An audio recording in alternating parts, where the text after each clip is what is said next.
School Sports Network, live from Lake Highlands High School, is built by Red Wave Media. Proudly covering high school sports and sponsored by In-N-Out Burger, Hot Rod Connects, Connie Russo's, Fast Signs Oaklawn, the City of Dallas, and Williams Chicken. For high school sports' first ever premiere pre-game tip-off show.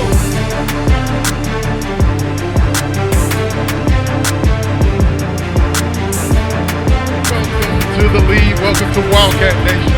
Welcome to the tip-off the league. I'm so excited, y'all. Welcome. Welcome to the iconic home of the black and red where tradition meets tonight. Also, I'm your host. We're here live at the Lions Den, none other than the Lions Den, Lake Highlands High School. You know what? Right here in Dallas. But let's take a moment to talk about this special place. All right? So the school first opened its doors in the mid-1960s, built this rising, fantastic community at Lake Highlands High School. Over decades, the Wildcats became not just a mascot, but became the call of grit, the call of unity, and most important, the call of family and tradition. Now let's talk a little basketball, boys, shall we? Let's do it. A program steeped in history. Yeah. The Wildcats claimed their first state championship banner way back, and then they waited patiently. Yeah. And then in 2023, they broke through, resurrecting a legacy. The boys basketball team hauled in the 6A Class State title. Yeah. The first one, y'all, since 1968. And that's what got them back to the top of Texas high school basketball. That's awesome. Yeah, That's yeah, awesome. yeah. So listen, y'all, tonight Yeah. we honor that past, but we're locked in on the now, all right? on here. Because every bounce of the ball, every roar from the crowd, every win, every setback, it's all that builds is the next chapter, okay? It is. So Wildcats, tighten up your shoelaces, raise your voices, and let's make tonight one for the ages. Yes, Let's do it. Let's go. We're so excited to be here. I mean, we have some exciting things planned for tonight. Absolutely. Being here at Lake Highlands High School, but Lake Highlands basketball is none other than spectacular. This is the League High School Sports Network, where champions are literally made and legacies are on. You know. Champions and legacies. So look, let's get the show started. How y'all feeling tonight? I'm feeling great. Yeah, feeling man. great. So excited to be here. Feeling Get to so watch a little basketball. Man, we get to talk a little basketball. Yeah. It's an exciting night. Yeah. You know, we have a doubleheader. Yeah. Yep, and Mesquite Poteet is here in the house, as well as the boys for Wiley. For Wiley. Right. Wow, Yeah. we got some matchups tonight, don't It's we? going to be an exciting night, y'all. I'm glad to be here with you. Yes, but we cannot kick the party off, man. Absolutely. Without adding some flavor We to got our to. to our table. To our table right we gotta here. add some sauce. Right some here. goodness. So let me add a little sauce Yeah, to yeah. it, all right? Gonna add some sauce to the all table, right? man. He brings his sauce from Wake Forest. He Yes, started off at Wake yes. Forest doing this thing. He was a Yeah. finalist at the John Wooden Award and the James Naismith Award. Yeah. He's won multiple awards. ACC Player of the Year, All ACC First Team, ACC All Defensive Team, and AP First Team All American. Hey, all right. yeah, Now he had a yeah. stellar professional 10-year career in the NBA, yeah. where he spent time with the Washington Wizards, the Minnesota Timberwolves, and the Utah Jazz, and of course the Dallas Mavericks. All right. The Mavericks. But however, Hometown. now he has brought all of his expertise and his knowledge right here to Dallas, get it. Texas, Let's where go. he is now the current head men's basketball coach for the University of North Texas at Dallas. Let's Heavenly. get it. Y'all, Josh Howard is here in the building. Eagles. Let's get it.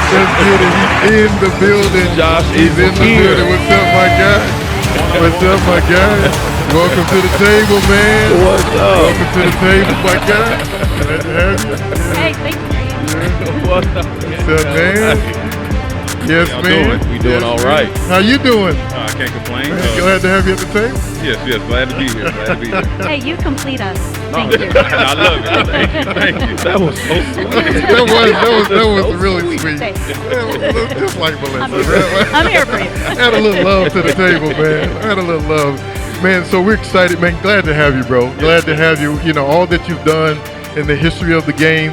It's an honor to have you at the league's table, man. How you doing today, man? Oh, man, I'm doing good. Had a practice earlier today, and then after practice, got up here and got ready for the league. Yeah, man. Yeah, man. Yeah, man. Nonstop. Yeah, man. But tonight we have a really special night. Yeah. We have the Wildcats facing Mesquite Poteet. Poteet. Yeah, and the ladies they started out really good, and they still getting their momentum. Yeah. Sure. I think at the beginning of the season they were 3-0. Like I mean, they were killing, right? They were doing that thing, and then they kind of had a little shift here. But now I think we're on the rise. Yeah, I think we're on the rise. Nowhere to go but up. I think. Absolutely. You go 3-0. I mean, you want to keep that type of momentum going, right. don't you? Yeah, absolutely. So thinking about tonight's matchup, Josh, let me ask you, what is the mind frame when you come into a game that's you're trying to climb back in, but it's a big game to you? I think number one, correcting whatever mistakes happened previous game. Yeah. Whether it be not boxing out, play calling, things of that nature. Secondly, you're coming back home off a loss. You want to protect home court first and foremost. Okay. So the energy from the fans, the staff is going to be big time, and then also the players because they got to protect home court. So situations like that, you definitely got to lock into those things. Yeah. So when you think about locking in, but obviously when you lock in, you got to have some kind of strategy. So what do you think is the offensive strategy? What should the Lake Highlands girls, right? Yeah. What is their mindset? What should their strategy be tonight? Well, you stated, Ben, that they started off 3-0, and Yeah. so just getting back to what they know, getting back to that preparation, Yeah. getting back to the basics, the foundation, the things that make them great, and just trusting their game, trusting one another, communicating, taking good shots. I won't talk about defense, but obviously the master of defense is here. Right. But if we can get some of them going, like if we can get Kate Duffield going, if we can get Reed Ragsdale, who was they were both all district first team last year, they can get going and trust one another and just play their game. I think they'll pull it out. Yeah. But speaking of that, you are, a beast. Yes. You were I a would beast, say. man, holding it down Yeah. defensively. So talk about real quick. What is some things from a defensive place, from a coaching perspective, we need going into this game as well? I would think biggest thing is keeping the ball in front of you, not allowing the offense to dictate the pace of the game, keeping whatever coach is telling you to do, game plan, meaning the game plan in your mind. Yeah. Understanding that if coach is telling you to push a player a certain way, that you should do it every time you see him. Yeah. And understand that once you get that ball, it's all hands on deck, running back to the offensive side. So, But how do you balance emotions of a big game like this? I think that comes from the pregame talk. Having the young men understand and the women understanding that this is a big game, but also check your emotions. Okay. Play with emotion, but don't get emotional. Okay. And understanding that at the end of the day, it's a game, and you're playing it for fun. Yeah. Defensive mindset, balancing emotions, man. Yeah. What is your thoughts, Draper? I'm a defensive guy myself. I think defense wins championships. Okay. Defense does win championships. You have five players that are on the same team, man, that are running efficiently. Yeah. Like you said, keeping the ball in front of them, rebounding, Yeah. limiting them to one shot. Yep. Getting those long rebounds, loose balls, all the little things that don't show up on the stat sheet. Man, those are the things that win you championships. Yeah. So if they can maximize all of those things tonight, then it puts them in a great position to win. Yeah, and thinking about that, I know that tonight is going to be big. Is gaining momentum, pushing forward, making sure that you kind of understand your offensive strength, going into your defensive strategy mindset. Then it's like, okay, you have some upcoming games. This is a non-district game. Okay. This is a non-district game.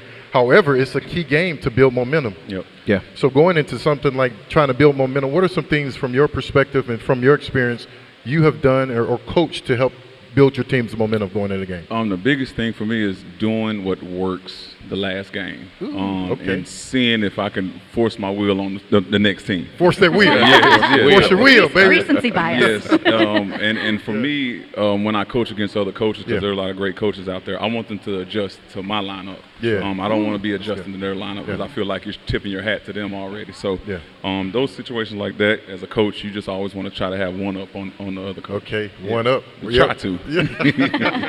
At least you try to. So when you think about this game, Draper, you're talking about defensive strategies and trying to do a push. Yeah.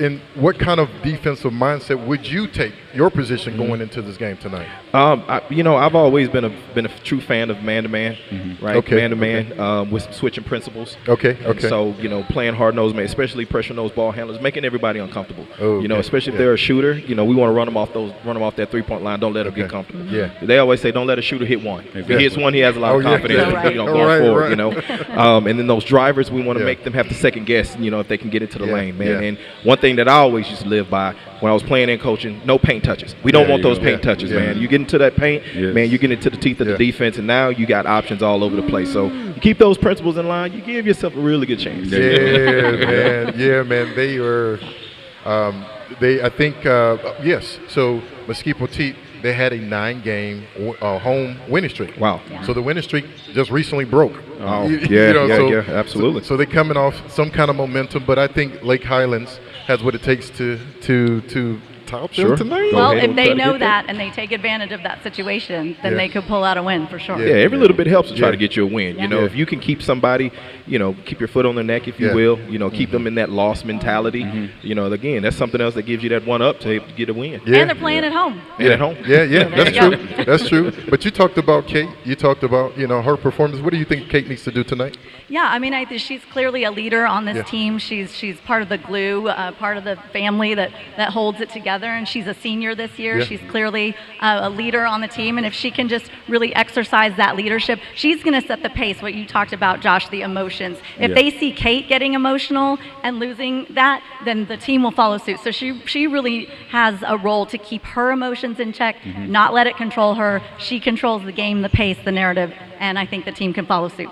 Yeah, I think we got some hoopers on this girls team. We came to a practice. We came to spend time with Coach Kelly and the team. Listen, I'm gonna have to share a quick story. So we brought the cameras in and prepared for the league. And she's like, "Hey, put 2 minutes on the board. Let's score 100, right?" Yeah. So we put two minutes on the board, and the cameras all around, man. And so Coach Kelly's like, "Listen, I don't care about these cameras. I don't care about these cameras. Exactly. Y'all better put 100 on that board. 100 up there. Gotta score. Coach Kelly don't mess around. She does not mess around. But I tell you what, they got 127 points on that board. Yeah, they did. It was locked in all the way. Locked in. So thinking of that, how from a coaching perspective, talk about that. I mean, I hate to refer back to practice today, but we had a shooting drill. Well, I told everybody to be quiet and shoot without saying anything, to lock in and focus on what my expectation was in that shooting drill.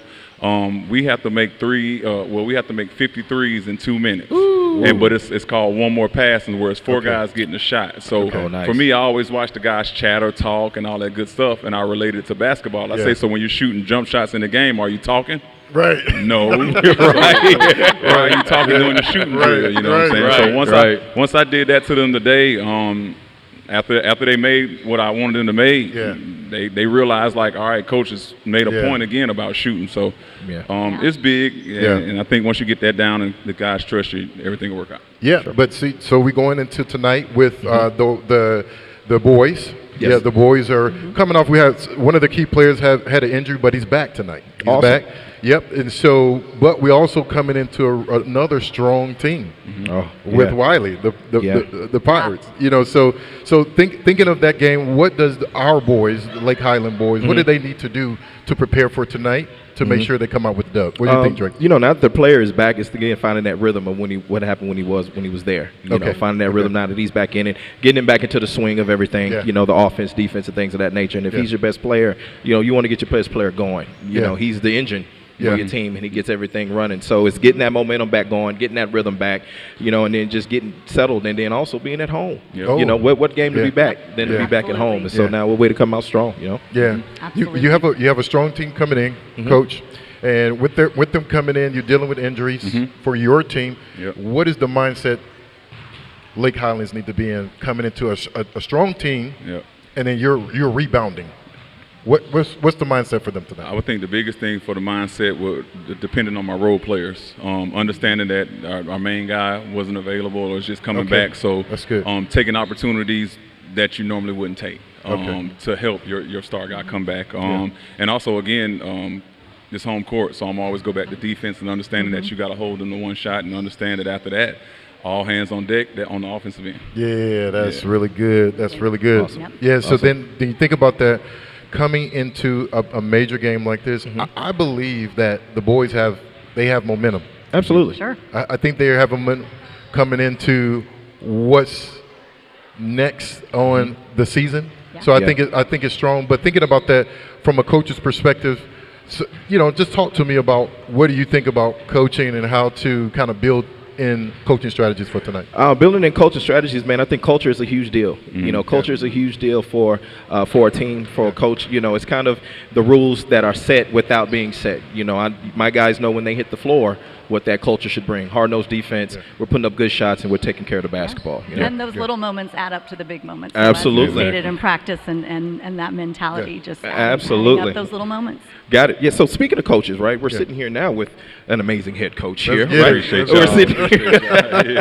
We're sitting here with the University of North Texas at Dallas head coach Josh Howard, and it's a fairly new program, right? And we want to know a little bit about what you have going on over at UNT Dallas, and some of the amazing things that's happened. You know, so let us know. Oh man, so this is my 6th year coaching at UNT Dallas. First year as the athletic director. Okay. So wear a lot of hats over there, but my first job is being a head coach and using my platform to give these young men and women an opportunity to live the dream that I live. Even if it was NAIA, at the end of the day, you get an opportunity to play something that you love. And I tell these guys and these women that basketball can take you all the way around the world if you allow it. Sure. You don't necessarily have to be a professional basketball player. You can be a top exec at a program or a head coach like myself. That basketball can do a lot for you, and UNT Dallas has allowed me and my teams to grow, and I'm excited about the future. That's We're awesome. excited for you, Coach. We really are. Thank you. We really are. So we've been looking at some of the stats where you have a key player that is, putting up some amazing numbers right now. Yes. All right. He's averaging 21 and 11 rebounds, 21 points, 11 rebounds. Tell us a little bit about Greg Crawford, man, and some other guys that you have on your team. Well, Greg Crawford is a diamond in the rough. He's from Houston, Texas. He had some major injuries in his career earlier in his career that caused him not to play at, I think it was at Clapton. It was one of the HBCUs he went to, and he humbled himself and wanted to come to us, and he understood who I was as a coach and as a player, and he wanted to learn from me. So giving him that opportunity to learn from me, or my platform, like I said earlier, has helped him grow a lot. I've had also young men like Dante Curriel, who's a young man who never thought he'd be going to college. He's from Fort Worth, Stop 6 area for some of you who know that area. It's a rough area. For him to be able to get up out of there and come play for me and understand what it is to play for a college program is awesome. And I've seen him flourish to the point where I trust him to play now. Now, maybe his first 2 years I didn't trust him, but that's what coaching is about, right? You know, so that's just a part of the program, and just moving on to just the school in general. One of the most cost-effective universities to go to in the Dallas-Fort Worth area. Yes. So I encourage anybody who's looking to go to university. UNT Dallas, University of North Texas at Dallas is the place you need to be, because we're growing. And we just actually had a ceremony this morning where we did a ribbon cutting for our STEM building. Wow! Congratulations! So just to let people be known that we're just a growing university right over there in little old Oak Cliff, USA. Wow. I'm just excited about this opportunity, and like I said, I hope to be there, as long as I can, because I necessarily don't want to go anywhere. Well, you're wearing 2 hats; they can't replace 2 of you. I know. We love everything you're doing over there at UNT of Dallas, Coach. We just appreciate it. Keep it up and keep it going. Thank you. We're cheering for you.